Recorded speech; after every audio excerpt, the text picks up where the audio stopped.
कक्षा 5 पाठ 3 श्रीनिवास रामानुजन।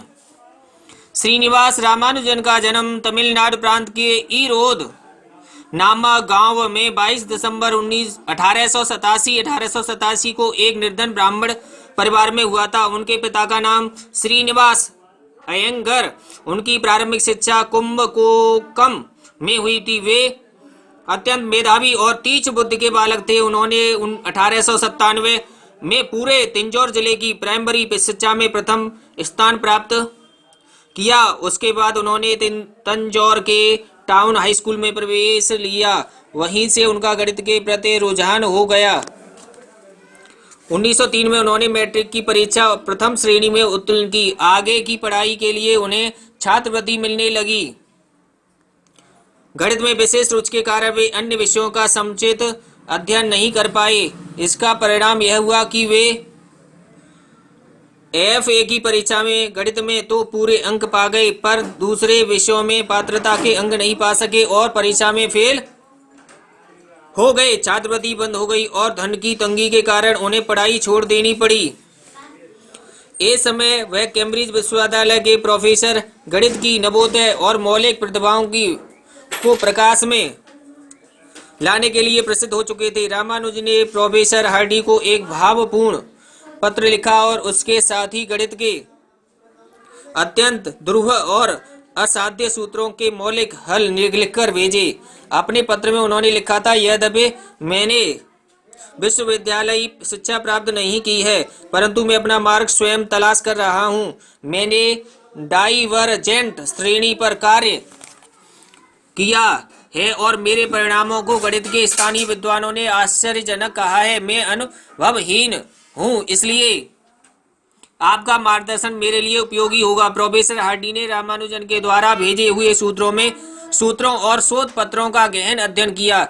उन्हें इस बात पर सुखद आश्चर्य हो रहा था कि निर्धनता में पले और एफए फेल साधारण व्यक्ति में ऐसे असाधारण प्रतिभा भी हो सकती है। यद्यपि कई सूत्र ऐसे थे जो पहले से खोज लिए गए थे या गलत थे, पर कुछ ऐसे थे जो गणितज्ञ की असाधारण मेधा को प्रकट कर रहे थे। प्रोफेसर हार्डी सहृदय और गुणग्राही विद्वान थे। उन्होंने रामानुजन को इंग्लैंड बुला भेजा। 18 अप्रैल 1914 को प्रोफेसर हार्डी के प्रयास से उन्हें कैम्ब्रिज विश्वविद्यालय में शोध छात्र के रूप में प्रवेश मिल गया। प्रोफेसर हार्डी ने एक मित्र और मार्गदर्शक के रूप में रामानुजन की कदम कदम पर सहायता की। रामानुजन 5 वर्ष तक कैम्ब्रिज विश्वविद्यालय में रहे। शोध कार्य की दृष्टि से यह उनके जीवन का स्वर्ण काल रहा। उन्होंने शोधपूर्ण लेख विश्व की उच्च कोटि की पत्रिकाओं में प्रकाशित हुए और दुनिया का ध्यान उस मेधावी भारतीय गणित की ओर आकर्षित हुआ।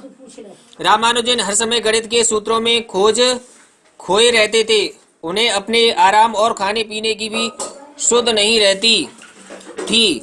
शीघ्र ही गणित जगत में उन्होंने मौलिक चिंतन और शोध कार्य की धूम मच गई। उनकी गणना शताब्दी के सर्वश्रेष्ठ गणितज्ञों में होने लगी। गणित के क्षेत्र में उनकी महान सेवाओं में से प्रभावित होकर इंग्लैंड में विख्यात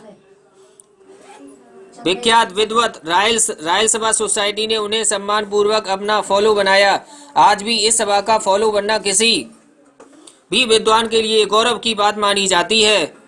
कार्य की अधिकता के कारण वे अस्वस्थ रहने लगे। इंग्लैंड की जलवायु भी अनेक उनके लिए अनुकूल नहीं थी। धीरे धीरे बीमारी ने उनके शरीर में घर कर लिया। ना वे अपना प्रेम त्यागने को तैयार थे, ना बीमारी उन्हें छोड़ने को तैयार थी। रोग शैया पर भी वे मित्रों और परिचितों को गणित संबंधी जिज्ञासाओं को शांत करने में जुटे रहे। अब अप्रैल 1920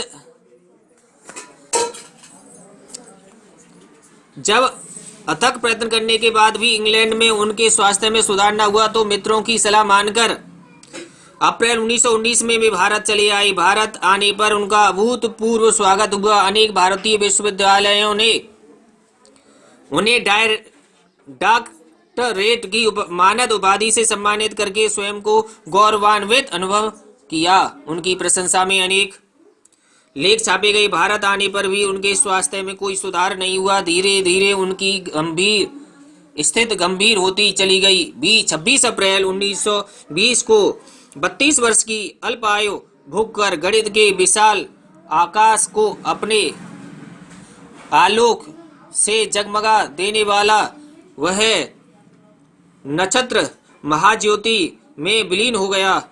काल के क्रूर हाथों ने उन्हें हमसे अवश्य छीन लिया, किंतु उनका अनुकरणीय आदर सदैव हमारा पद आलोकित करता रहता है। इससे यह शिक्षा मिलती है कि विद्यार्थियों को लगन के साथ अध्ययन करना चाहिए।